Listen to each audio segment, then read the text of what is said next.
Supreme court میں اہم مقدمات سماعت کے لیے مقرر انتخابات میں دھاندلی کے خلاف درخواستوں کی سماعت 11 دسمبر کو ہوگی۔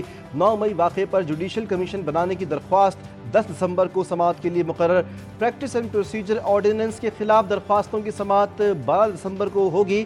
فوجی عدالتوں سے متعلق انٹرا کورٹ اپیلوں پر سماعت کے لیے 7 رکنی بینچ تشکیل۔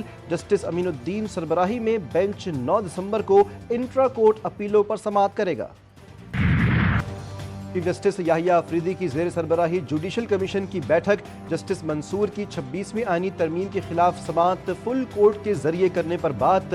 چیف جسٹس یحییٰ آفریدی کی مخالفت، جواب دیا 26ویں آئینی ترمیم کے خلاف درخواستیں کس نے اور کیسے فکس کرنی ہیں یہ آئینی کمیٹی طے کرے گی۔ جسٹس منصور نے کہا کہ میں نے یہ اپنے خط میں 26ویں ترمیم فل کورٹ کے سامنے سماعت کے لیے مقرر کرنے کا ذکر کیا۔ چیف جسٹس بولے جوڈیشل کمیشن کو یہ سکوپ ہی حاصل نہیں کہ 26ویں ترمیم کو زیر بحث لائے۔ ذرائع کے مطابق جسٹس شاہد بلال حسن کو اکثریت سے آئینی بینچ کا حصہ بنایا گیا۔ کہاں سے اعتراضات آ گئے؟ یعنی ایک ایسا شخص جو اس بل کو بنانے میں، اس کی ڈرافٹ تیار کرنے میں باقاعدہ شریک رہا ہے، آج وہ کہتا ہے کہ اس پر اعتراضات ہیں، یہ بدنیتی ہے۔ انشاءاللہ پورے قوت کے ساتھ ہم اپنا موقع دیں۔ ابھی لانگ مارچ کا فیصلہ نہیں کیا، مدارس کے معاملے پر فیصلہ قوت سے کریں گے، مولانا فضل الرحمان نے واضح کر دیا۔ کہا الیکشن میں دھاندلی ہوئی، جے یو آئی سربراہ مولانا فضل الرحمان اور وزیراعظم شہباز شریف کے درمیان ٹیلی فونک رابطہ۔ وزیراعظم کو مدارس رجسٹریشن بل پر اپنے تحفظات سے آگاہ کیا۔ وزیراعظم نے تحفظات دور کرنے کی یقین دہانی کروائی۔ 8 دسمبر تک بل پر دستخط نہیں ہوئے تو ہو سکتا ہے کہ ہم اسلام آباد کا رخ کریں۔ 8 دسمبر تک مدارس بل منظور نہ ہوا تو اسلام آباد کا رخ کریں گے، جے یو آئی کا حکومت کو ultimatum. Secretary general J U I Maulana Abdul Ghafoor حیدری کہتے ہیں کہ حکومت کو دینی مدارس کا بل ہر صورت میں منظور کرنا ہوگا۔ ہم مذہبی لوگ ہیں، نہیں چاہتے اسلام آباد کی طرف مارچ کیا جائے۔ I know that Pakistan Navy is already focusing in exploring our potentials in blue economy, but they've already had an initial investigation. حکومت اور افواج پاکستان دہشت گردی کے خاتمے کے لیے پرعزم۔ بدقسمتی سے دہشت گردی کے ناسور نے اب دوبارہ سر اٹھایا ہے۔ جب تک دہشت گردی کے ناسور کا خاتمہ نہیں کر لیتے چین سے نہیں بیٹھیں گے۔ وزیراعظم کا 7ویں نیشنل میری ٹائم سیکیورٹی ورکشاپ کے اختتامی سیشن سے خطاب، کہا کہ دہشت گردی کی وجہ سے ملکی معیشت کو $3 ارب کا نقصان ہوا۔ پاک بحریہ ہر طرح کی چیلنجز سے نبرد آزما ہونے کی بھرپور صلاحیت رکھتی ہے۔ بین الاقوامی سٹینڈرڈز کے نہ صرف فٹ بال گراؤنڈ میں موجود ہے جو کہ آپ کی حکومت سندھ نے کراچی کے عوام کے لیے یہ منصوبہ شروع کیا، مگر اس سے بڑھ کر میں اس بات پہ فخر کرتا ہوں صوبہ بھر کے نوجوان اور خاص طور پہ ہمارے جو خواتین ہیں وہ یہاں موجود ہے سپورٹس کھیلنے کے لیے، فٹ بال کھیلنے کے لیے، اور یہ ایک بہت بڑا کامیابی۔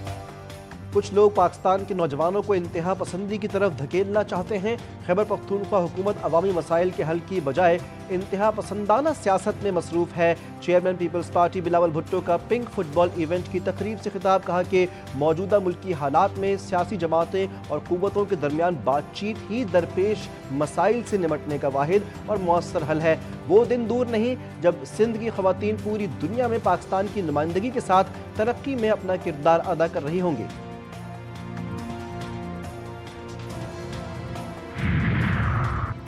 مجھے ڈی چوک پر اکیلا چھوڑ دیا گیا تھا، لیکن میں بھاگنے والی عورت نہیں، شہادتوں کی وجہ سے تکلیف میں تھی۔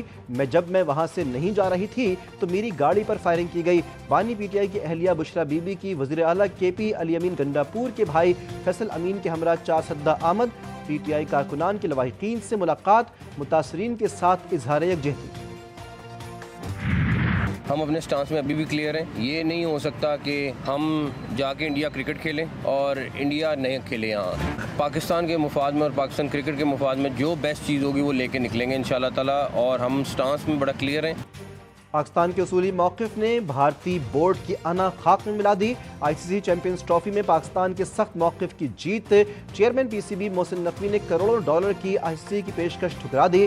بھارت نے پاکستانی فارمولہ مان لیا، محسن نقوی اور جے شاہ ملاقات کے دوران پی سی بی کو بھاری معاوضے کی پیشکش، ہمیں پیسہ نہیں عزت اور برابری چاہیے۔ پاکستان کا آئی سی سی کو جواب، چیمپئنز ٹرافی میں بھارت کے میچز دبئی میں ہوں گے۔ لیاری پیپلز پارٹی کا گڑھ، فٹ بال گراؤنڈ کا تحفہ لیاری کے عوام کے لیے ہے۔ وزیر اعلیٰ سندھ مراد علی شاہ کا تقریب سے خطاب، کہا کہ چیئرمین بلاول بھٹو نے ہمیشہ کھیلوں اور نوجوانوں پر توجہ دی ہے، ہم نے ہمیشہ عوام کو ریلیف دینے کی کوشش کی ہے۔ ملک کی ایویشن انڈسٹری سے اچھی خبر، قومی ایئر لائن کی پہلی پرواز پیرس جانے کے لیے تیار۔ 4 سال کی پابندی کے بعد پی آئی اے کی پہلی پرواز 10 جنوری کو پیرس جائے گی۔ ترجمان پی آئی اے کے مطابق پرواز کی بکنگ 7 دسمبر سے شروع ہو جائے گی۔ کراچی کے علاقے کیماڑی گلشن سکندر آباد میں شادی کی تقریب میں ہوائی فائرنگ، 13 سالہ لڑکا جاں بحق، 2 افراد زخمی۔ پولیس کے مطابق گلی میں ٹینٹ لگا کر شادی کی تقریب ہو رہی تھی، اس دوران فائرنگ کی گئی۔ ضلع کرم میں فریقین کا غیر معینہ مدت تک سیز فائر پر اتفاق، کمشنر کوہاٹ ڈویژن کی سربراہی میں پائیدار امن کے لیے گرینڈ جرگہ، جرگے اور امن کمیٹی نے فیصلہ کیا کہ کرم مسئلے پر ہنگو، کوہاٹ اور اگزئی میں جلد سے جلوس نہیں ہوں گے۔ ملک میں سردی کا راج، بالائی علاقوں میں موسم ٹھنڈا ٹھار، استور کا پارہ -15 تک گر گیا۔ سوات میں -3، خلات -2 ریکارڈ، راولپنڈی میں 5 اور لاہور میں 9 ڈگری سینٹی گریڈ ریکارڈ کیا گیا۔ کوئٹہ میں درجہ حرارت 1 ڈگری سینٹی گریڈ تک ریکارڈ کیا گیا۔ کراچی میں صبح اور رات کے اوقات میں خنکی، اتوار کے بعد سے شہر میں شدید سردی پڑے گی۔ شام میں دہشت گردوں کا حمص کے اضلاع راستان اور تلبیسہ پر قبضہ، ہزاروں شہریوں کی حمص کے مغربی ساحلی علاقوں کی طرف نقل مکانی۔ ترکی نواز ہیت تحریر الشام اور اتحادی گروہوں نے حما کے شہر کے مرکز کو حکومت کے کنٹرول سے چھین لیا۔ شامی فوج کی روسی فضائیہ کی مدد سے کارروائی، درجنوں دہشت گرد ہلاک۔ اسرائیل نے دہشت گردوں کی پیش قدمی میں مدد کے لیے لبنان اور شام کے سرحدی علاقوں میں فضائی حملے کیے۔ شام میں کشیدہ صورتحال، پاکستان نے اپنے شہریوں کی حفاظت کے لیے ایڈوائزری جاری کر دی۔ ترجمان دفتر خارجہ نے کہا پاکستانی شہری شام کا غیر ضروری سفر نہ کریں، شہری دمشق میں پاکستانی سفارتخانے سے رابطے میں رہیں۔ صہیونی فوج کے غزہ میں حملے جاری، صبح سے جاری حملوں میں خواتین اور بچوں سمیت 27 فلسطینی شہید، 50 سے زائد زخمی۔ صہیونی فوج کا کمال عدوان اسپتال پر بھی ڈرون حملہ، کئی فلسطینی زخمی۔ زمینی فوج نے اسپتال میں گھس کر بھی توڑ پھوڑ مچائی۔ اسرائیلی فوج نے خان یونس میں فلسطین ریڈ کریسنٹ سوسائٹی کے رضاکار کو گولی مار کر شہید کر دیا۔ رفح، غزہ شہر اور جبالیہ میں صہیونی فوج کو شدید مزاحمت کا سامنا، حملوں میں صہیونی فوج کو شدید نقصان پہنچا۔ یونیسیف کی جانب سے پاکستان کی پہلی خاتون سفیر برائے اطفال صبا قمر کی جرمن قونصل خانے آمد۔ صبا قمر کی قونصل جنرل ڈاکٹر روڈیگر سے ملاقات، بچوں کے حقوق، ماحولیاتی آلودگی پر قابو پانے سمیت دیگر امور پر تبادلہ خیال۔ جرمن قونصل جنرل نے کہا کہ پاکستان میں بچوں کے حقوق کے لیے کیے جانے والے کام قابل ستائش ہیں۔ برطانیہ میں ریڈیو سسٹم میں ٹیکنیکل خرابی، ریل نیٹ ورک میں شدید خلل، درجنوں ٹرینیں تاخیر کا شکار، کئی منسوخ، ہزاروں مسافروں کو مشکلات کا سامنا۔ فرانس میں خوبصورت روشنیوں کا رقص، عمارتوں اور سڑکوں کو لائٹوں سے سجا دیا گیا۔ فرانسیسی شہری روشنیوں کا رقص دیکھنے لیون پہنچنے لگے۔ کوئٹہ میں کرسمس کی تقریبات، گورنر بلوچستان کی شرکت، مسیحی برادری کے یتیم بچوں اور بیواؤں میں تحائف تقسیم کیے۔ شرکا نے کہا کہ کرسمس منانے کا مقصد امن و محبت اور بھائی چارے کو فروغ دینا ہے۔ 4 روزہ 17ویں عالمی Urdu conference Karachi arts council میں جاری، دن کا آغاز اردو نظم میں کراچی کا حصہ کے عنوان سے سیشن منعقد کیا گیا۔ شرکا نے کراچی میں بسنے والے شعراء کرام کی خدمات اور کام پر روشنی ڈالی اور انہیں خراج تحسین پیش کیا۔ عالمی اردو کانفرنس 8 دسمبر تک جاری رہے گی۔